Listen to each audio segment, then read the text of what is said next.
Hello everyone, एक बार फिर से आप सभी लोगों का बहुत बहुत स्वागत है डेली करंट अफेयर्स के इस वीडियो से। तो आज है 22 फरवरी का दिन। आज हम इस वीडियो में डिस्कस करने वाले हैं आज के दिन के बहुत ही इंपॉर्टेंट करंट अफेयर्स के क्वेश्चंस, और इन क्वेश्चन से जितने भी आपके फैक्ट्स बनेंगे और भी इंपॉर्टेंट पॉइंट्स बनेंगे उनको भी हम साथ में डिस्कस करते हुए चलेंगे। तो चलिए स्टार्ट करते हैं आज का वीडियो और लेते हैं सबसे पहला क्वेश्चन। लेकिन एक बार फिर से मैं आपको याद दिलाना चाहूंगा कि आपने अभी तक टेलीग्राम चैनल अगर नहीं ज्वाइन किया है तो उसको जरूर से ज्वाइन कर लीजिए। चैनल का लिंक आपको डिस्क्रिप्शन बॉक्स में मिल जाएगा, उस पर क्लिक करिएगा और आप डायरेक्ट टेलीग्राम चैनल पर पहुंच जाएंगे और आप ज्वाइन कर लेंगे। ठीक है, या फिर आप सिंपली सर्च कर सकते हैं एकेडमी 24x7 GS।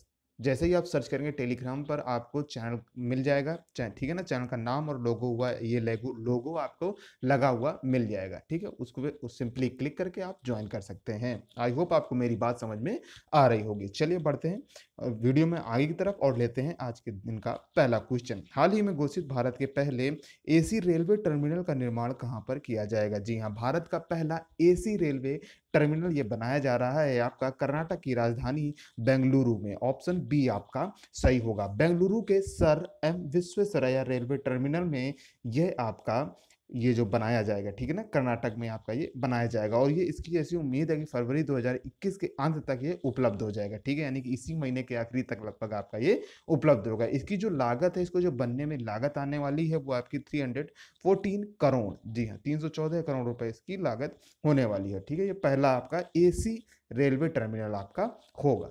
ठीक है ना, बात हो रही है कर्नाटक की। तो कर्नाटक के वर्तमान में मुख्यमंत्री कौन है? येदुरप्पा यहाँ के मुख्यमंत्री हैं, और जो यहाँ के गवर्नर हैं वो कौन है? वजुभाई वाला यहाँ पर गवर्नर है। ठीक है, BS येदुरप्पा मुख्यमंत्री और वजुभाई वाला यहाँ के गवर्नर। आगे बढ़ते हैं दूसरे क्वेश्चन की तरफ। हाल ही में विश्व सामाजिक न्याय दिवस, जी हाँ, आपको पॉइंट आपको बहुत से याद रखना है, जरूरी से वर्डिंग आपको क्वेश्चन की याद रखनी है, जिससे कि आप क्वेश्चन भी याद रखें और आंसर भी याद रखें। ठीक है ना, आंसर केवल याद रख के क्या करेंगे, जब क्वेश्चन याद होगा तभी आंसर याद होना जरूरी है। ठीक है, तो वर्डिंग आप जरूर से याद रखें। हाल ही में विश्व सामाजिक न्याय दिवस कब मनाया गया? तो प्रत्येक वर्ष 20 फरवरी को मनाया जाता है। ऑप्शन सी आपका सही होगा। ठीक है, ये क्यों मनाया जाता है? तो सामाजिक अन्याय के खिलाफ आवाज उठाने के लिए ये आपका दिवस मनाया जाता है। इस बार इसकी थीम क्या रही, विषय क्या रहा? तो इस बार इसका विषय था a call for social justice in the digital economy. एक बार फिर से मैं बता देता हूं, a call for social justice in the digital economy. ठीक है, ये इसका विषय रहा इस वर्ष का। इस दिवस को संयुक्त राष्ट्र महासभा ने 2007 में, कब? 2007 में 20 फरवरी को विश्व सामाजिक न्याय दिवस घोषित किया। लेकिन इस घोषित किया था 2007 में, इसको मनाया कब गया पहली बार? तो इसको मनाया गया 2009 में। ठीक है, तो जिस तरीके से आपको क्वेश्चन पूछता है एग्जाम में, आपको उसी तरीके से जवाब देना है। जब पूछे अगर कि कब घोषित किया गया तो आपको जवाब देना है 2007, और पहली बार कब मनाया गया तो आपको जवाब देना है 2009। ठीक है, आगे बढ़ते हैं, तीसरा क्वेश्चन लेते हैं। हाल ही में चर्चित अटल पर्यावरण भवन का उद्घाटन कहां पर किया गया? क्या कह रहा है क्वेश्चन? अटल पर्यावरण भवन का उद्घाटन कहां पर किया गया? तो आपका केंद्र शासित प्रदेश लक्षद्वीप। कहां पर किया गया? लक्षद्वीप। ऑप्शन डी आपका सही होगा, लक्षद्वीप में इसका उद्घाटन किया गया। इसका उद्घाटन एनवायरमेंट मिनिस्टर, पर्यावरण मंत्री प्रकाश जावड़ेकर जी के द्वारा किया गया। बात हो रही है लक्षद्वीप की, तो लक्षद्वीप की कैपिटल है कावारत्ती। यहाँ के वर्तमान में एडमिनिस्ट्रेटर हैं, आप सभी लोग जानते हैं कि जो यूनियन टेरिटरीज होती है उसमें तो या तो मुख्यमंत्री होता है, उपराज्यपाल होता है, या फिर आपका एडमिनिस्ट्रेटर होता है। तो यहाँ पर एडमिनिस्ट्रेटर हैं प्रफुल्ल खोड़ा। ठीक है ना, यहाँ पर जो ऑफिशियल लैंग्वेज है, जी हाँ याद रखें जरूर से कि ऑफिशियल लैंग्वेज यहाँ पर क्या लैंग्वेज आपकी ऑफिशियल लैंग्वेज है, तो वो मलयालम है और इंग्लिश है। ठीक है, एडमिनिस्ट्रेटर कौन है यहाँ पर? प्रफुल्ल खोड़ा पटेल है। ठीक है, चलिए आगे बढ़ते हैं। आई होप आपको वीडियो पसंद आ रहा होगा। अगर पसंद आ रहा है तो लाइक और शेयर जरूर से कर दीजिएगा। आपका एक लाइक एक शेयर मोटिवेट करता रहता है लगातार बेहतर से बेहतर आप लोगों के लिए काम करते रहने के लिए। ठीक है ना, एक चीज और मैं आप दिमाग में आ गई तो मैं आपको बता दूं कि आप जितने अच्छी तरीके से सभी फैक्ट्स को लिखेंगे, जितनी अच्छी तरीके से जीएस की प्रिपरेशन करेंगे, या फिर एनी अदर कोई भी सब्जेक्ट हो, आप जितनी अच्छी आज मेहनत करेंगे उतना ही अच्छा रिजल्ट आपको भविष्य में मिलेगा। ठीक है, वो कहते हैं ना कि भविष्य क्या है, तो भविष्य वही है हमारे आज किए गए कर्मों का फल। ठीक है, अगर हम आज जितनी मेहनत करेंगे वही हमें भविष्य में उसका हमें आउटपुट मिलेगा। और एक दूसरी चीज आपने सुनी भी होगी बहुत बार कि सफलता का कोई भी शॉर्टकट नहीं होता है, आपको मेहनत करनी ही करनी पड़ेगी। ठीक है, तो इसलिए अच्छी तरीके से नोट्स बनाइए और अच्छी तरीके से अपनी स्टडी को कंप्लीट करिए। ठीक है, आगे बढ़ते हैं, वीडियो में लेते हैं चौथा क्वेश्चन।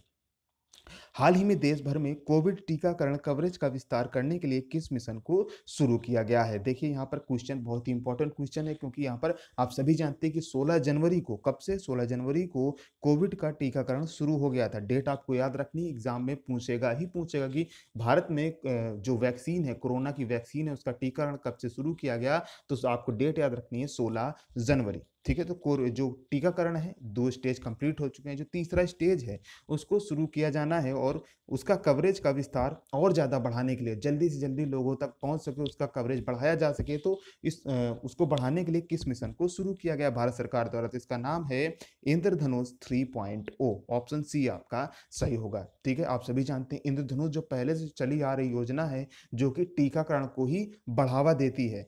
ठीक है, तो अब इंद्रधनुष 3.0 का वर्जन लॉन्च कर दिया, यानी कि इंद्रधनुष का तीसरा चरण लॉन्च कर दिया गया है। इसके लिए 2 राउंड होंगे और प्रत्येक राउंड 15-15 दिनों के होंगे, यानी कि 2 राउंड होंगे। ठीक है, यानी कि 30 दिन आपका इस वैकेंसी इस चरण में लगाए जाएंगे। पहले 15 दिन, पहले राउंड में पहले 15 दिन, दूसरे राउंड में फिर 15 दिन। ठीक है, इस तरीके से बात हो रही है आपकी इंद्रधनुष योजना की। तो याद रखें कि जो आपका पहली इंद्रधनुष योजना थी वो लॉन्च हुई थी 25 दिसंबर 2014। यहाँ पर मैं लिख देता हूँ, उसको आप नोट कर लिए, एग्जाम में पूछेगा जरूर से कि इंद्रधनुष पहली जो है, ठीक है ना, योजना, सबसे पहले इंद्रधनुष योजना कब शुरू की गई? तो 25 दिसंबर 2014। दूसरी इंद्रधनुष योजना कब लॉन्च की गई? उसको नाम दिया गया उसको नाम दिया गया था इंद्रधनुष 2.0। उसको लॉन्च किया गया 2 दिसंबर 2019 में। ठीक है ना, और अब कब लॉन्च कर दिया गया आपको? अब ये फरवरी 2021 में इंद्रधनुष 3.0 लॉन्च कर दिया। याद रखें, क्वेश्चन बन सकता है। चलिए आगे बढ़ते हैं, पांचवा क्वेश्चन लेते हैं। हाल ही में विमोचित पुस्तक राष्ट्र प्रथम 82 वर्षों की स्वर्णिम गाथा, राष्ट्र प्रथम 82 ईयर्स की स्वर्णिम गाथा का संबंध किससे है? तो ये किताब लिखी गई है सीआरपीएफ बल के लिए। ठीक है, देश का सबसे बड़ा अर्धसैनिक बल CRPF, central reserve police force. तो यह पुस्तक सीआरपीएफ की स्थापना के बाद से उसके गौरवशाली इतिहास का अभिलेखन करती है, पूरा बताती है उसके बारे में। ठीक है ना, गौरवशाली इतिहास के बारे में बताती है सीआरपीएफ का। इस किताब का विमोचन गृह मंत्री अमित शाह जी ने किया। ठीक है, सीआरपीएफ की स्थापना कब की थी? हालांकि सीआरपीएफ की स्थापना आज़ादी के पहले भी की गई थी, लेकिन इसको फिर से एक बार नया रूप दिया गया आज़ादी के बाद। कब? 28 दिसंबर 1949 को एक नया रूप दिया गया। इसका हेडक्वार्टर नई दिल्ली में, इसके प्रमुख हैं एपी माहेश्वरी। कौन है? एपी माहेश्वरी। बढ़ते हैं छठे क्वेश्चन की तरफ। हाल ही में 20 फरवरी को किस राज्य का स्थापना दिवस मनाया गया? याद रखें, बहुत ही इंपॉर्टेंट क्वेश्चन है। 20 फरवरी को किस राज्य का स्थापना दिवस मनाया गया? तो अरुणाचल प्रदेश का स्थापना दिवस 20 फरवरी को मनाया जाता है। ऑप्शन ए आपका सही होगा। जो आपका अरुणाचल प्रदेश है, इसको 20 फरवरी 1987, 20 फरवरी 1987 को एक पूर्ण राज्य बनाया गया था। कब बनाया गया? 1987 में। भारतीय संविधान के 53वें 53rd, कौन से? 53rd संविधान संशोधन के साथ यह भारत का 23वां राज्य बन गया। ठीक है, चलिए आप कमेंट बॉक्स में कमेंट करके बताइए कि वर्तमान में भारत में कितने राज्य और कितने केंद्र शासित प्रदेश हैं।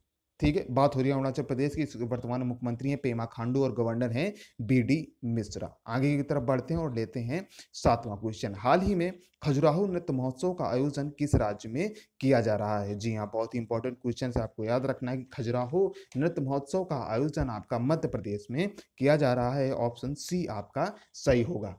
ठीक है, खजुराहो आप सभी जानते हैं, बहुत ही खजुराहो के मंदिर बहुत ही ज्यादा फेमस है, जिनका निर्माण चंदेल शासकों द्वारा कराया गया था। हिस्ट्री में आपका क्वेश्चन भी बनता है, खजुराहो के मंदिर का निर्माण किसके द्वारा कराया गया? तो चंदेल शासकों के द्वारा इनका निर्माण कराया गया। तो यहाँ पर नृत्य महोत्सव का आयोजन किया जा रहा है। ये जो महोत्सव है आपका, इसका आयोजन 20 से 26 फरवरी के मध्य किया जाएगा। ठीक है, लगभग ये 7 दिन तक चलने वाला आपका प्रोग्राम है और यह आपका आयोजन, इस आयोजन का यह 47वां संस्करण है, 47th एडिशन है। ठीक है, यह समारोह 44 साल के अंतराल के बाद एक बार फिर मंदिर परिसर में आयोजित किया जाएगा। यानी कि अभी तक, यानी 44 सालों तक मंदिर परिसर में आयोजित नहीं किया गया, किसी अन्य स्थान में आयोजित किया जाता था। लेकिन अब क्या होगा, 44 साल बाद फिर से एक बार मंदिर परिसर में इसका आयोजन किया जाएगा। खजुराहो के मंदिर आपके यूनेस्को साइट्स भी हैं। ठीक है, यूनेस्को का फुल फॉर्म क्या है, चलिए कमेंट करके बता दीजिए। बात हो रही है मध्य प्रदेश की, तो मध्य प्रदेश के वर्तमान में मुख्यमंत्री शिवराज सिंह चौहान और यहाँ के गवर्नर कौन है, जो कि आपकी उत्तर प्रदेश की भी गवर्नर हैं, आनंदीबेन पटेल। चलिए अब लास्ट के 2 question most most most most most important category, यानी कि आपके आने वाले एग्जाम्स में आपके ये पूछे जाएंगे, इसलिए आपको इनको अच्छी तरीके से देखना है और सुनना है। हाल ही में वीमेंस सिंगल ऑस्ट्रेलियन ओपन 2021 का खिताब किसने जीता? जी हाँ, आपका ऑस्ट्रेलियन ओपन संपन्न हुआ।